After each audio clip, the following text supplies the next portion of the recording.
Yo!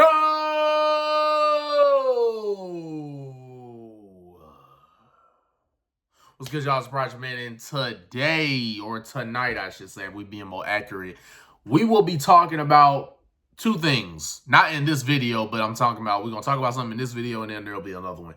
But in this particular video, we will be talking about what's going on with the Wyatt 6, man. I feel like it was something worth talking about because that's what the wrestling world was talking about. That's where the buzz is. That's where the attention is. So I felt, let me hop in this. Let me go ahead and give my thoughts on it. So I'm going to probably mention three things. I'm going to say my thoughts on them debuting, what kind of maybe giving some insight or trying to at least kind of say things about what we can potentially expect, and what is this group going to mean to the WWE going forward. So, number one, just kind of how my thoughts were on their debut. I thought the debut was fantastic. I thought it was amazing. Now, some kids say, did they go a little over the top? Maybe, but honestly, with wrestling being entertainment, it's way better to go over the top than not enough, because when you do not enough, everybody gonna know you didn't do enough. You know what I mean? So I will say it definitely made they definitely made an impact. Like, in terms of how to, no pun intended, if you know, but they definitely made an impact. And you look at people like Braun Breaker and how they've been using him as this destructive beast and this monster. And how the Wyatt 6 essentially were saying that they were going to leave, a massacre up, they were going to have a massacre that was coming. And that's what they had, man. So they absolutely left a freaking pool of destruction. And we don't all know who got destroyed except for Gable. That's the one we know for sure. Everything else is kind of like speculation because we couldn't really see everybody. But obviously they had the fog and the smoke. And out came one member at a time. The first member was, I think that was probably more Sister Abigail. Some people were saying that Alexa Bliss is going to be Sister Abigail, but I thought Nikki Cross was kind of portraying more Sister Abigail. But if that's what they're going with, Nikki Cross came out there crawling and being creepy, and then she pointed to the back, and then you end up seeing Dexter Lumis as, I think he was Mercy the Buzzard, and then I think Joe Gacy was probably more Husky Harris, with the underwater submarine style mask. If you know from SpongeBob, what was it, Bioshock? That type of mask. That's what I kind of was thinking of a little bit. And it's not obviously the exact same, but just kind of what I was thinking of. And then obviously we got Eric Rowan. I think that was actually the first person we saw was Eric Rowan. I forget what. I think he was the rabbit. I think he was Rambling Rabbit. I think that's the type of mask he had on.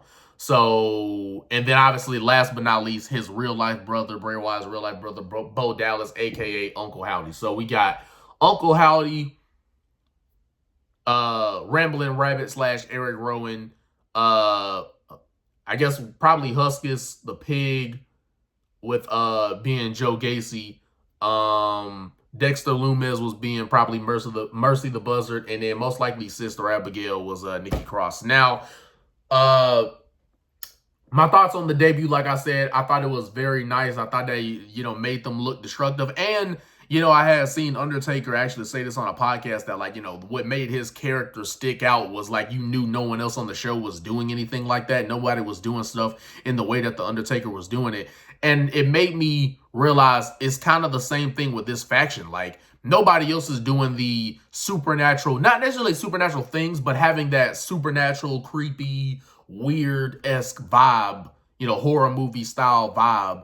No character right now in wrestling is really doing that to that next level. And because that this is obviously a tribute to Bray Wyatt and what he was, initially going to do while he was alive, I'm sure it was probably going to be the exact same people. We already saw Uncle Howdy while Bray was alive, so I'm sure it was going to be the same people involved in his project. It's just, it has to go forward without Bray Wyatt and Uncle Howdy coming off as the leader, obviously, because he was Bray Wyatt's real-life brother, and he was the first character introduced in this whole thing. But I will say, impactful debut, and hope everything goes well going forward. Now, some insight in terms of just what I think maybe could happen going forward. It seems like they're going to come off as a group that is, wreaking havoc, destruction, and chaos, and beating everyone into a bloody pulp. You know what I mean? I could see them doing that, but I'm curious what the actual feud is going to be. Because, you know, Jey Uso had already said on a digital exclusive interview that he didn't want to smoke, but we know Uncle Howdy don't care what you want. You know, seeing that they just took all those freaking security guards and other people, and Chad Gable, rest in peace to him, I don't think they care whether you want to smoke. They coming for you. You know what I mean? So I'm curious what the first feud is going to be, because the first person we know they obviously took out for sure, like no speculation about that, is Chad Gable. So I don't know all of where it's going to go, and I don't know if they're going to be baby faces or heels, because obviously with it reminding them, or obviously they know it's in relation to Bray Wyatt, so the crowd had the holy shit chants. The crowd was cheering for it. So I don't know if they're going to be taken as heels. You know, even though they're causing destruction and wreaking havoc, that could be a heel thing, but I don't know if the crowd is going to take them as heels. So that'll be interesting to see how the crowd receives them as the weeks continue on. But I will say they made it must-see television. And again, them having this creepy aura and vibe, that's going to make them stick out from all the people like Punk and Drew and Jey Uso and LA Knight and Randy Orton and, you know, what's going on with the Bloodline, Cody Rhodes, Seth Rollins. Like, they're going to look different from all of these guys, because you know no one else is doing this, like, creepy, supernatural, I guess you could call it, style of character work. So that, to me, is really what I like about this bunch, is they're the only ones. To me, it makes them more prestigious if they're the only ones doing it.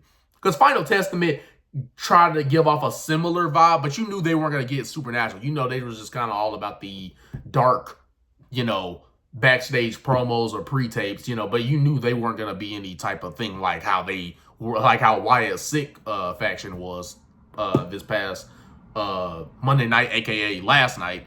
But yeah, so insight on what we could do going forward, more just to me, is just like maybe we see what potential feud we got, what direction do they go from here, because a lot of people were saying, you know, even though it was like hard-hitting debut, the only concern is like, man, you know, I hope they can go somewhere from here, because you can make such a big-time segment and moment like that, but then they don't know how to follow up with it or don't know what to come with next.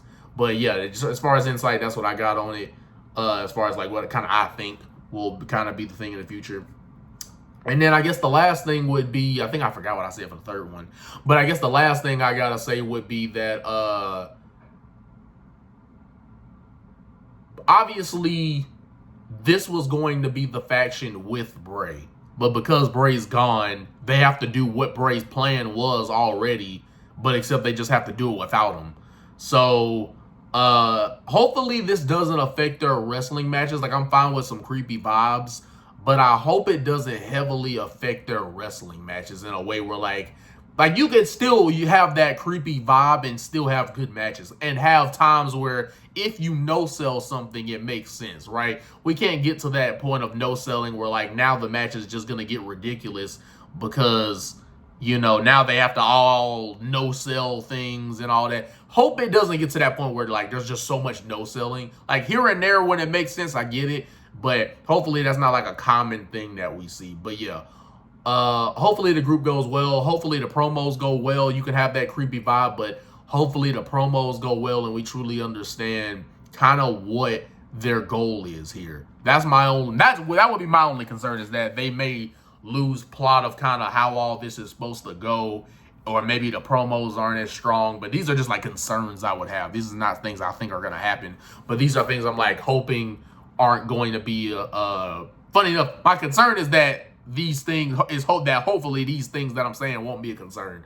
But either way, impactful debut. Hopefully they follow up with it. With Triple H being in control, it seems they're doing a lot more creative stuff as in terms of like they're letting a lot more of these ideas play out and let them go forward with it. And especially in, you know, with them, you know, obviously doing it in honor of Bray, continuing his idea. Yeah, letting his idea live out even while he's gone. So rest in peace to Bray Wyatt. He would be proud of this. And this was already going to be his project anyway. But that's all I got to really say about it. Y'all let me know how y'all think about it. What do y'all think is going to happen going forward? And just kind of what are you excited for? But at the end of the day, we're going to say it is what it is. What it's going to be is the Prodigy coming out with more videos and staying on top of the game, since I am DJ White. So without further ado, let's get it. Till I see y'all young boys and girls in the next one. The Prodigy is out. Peace.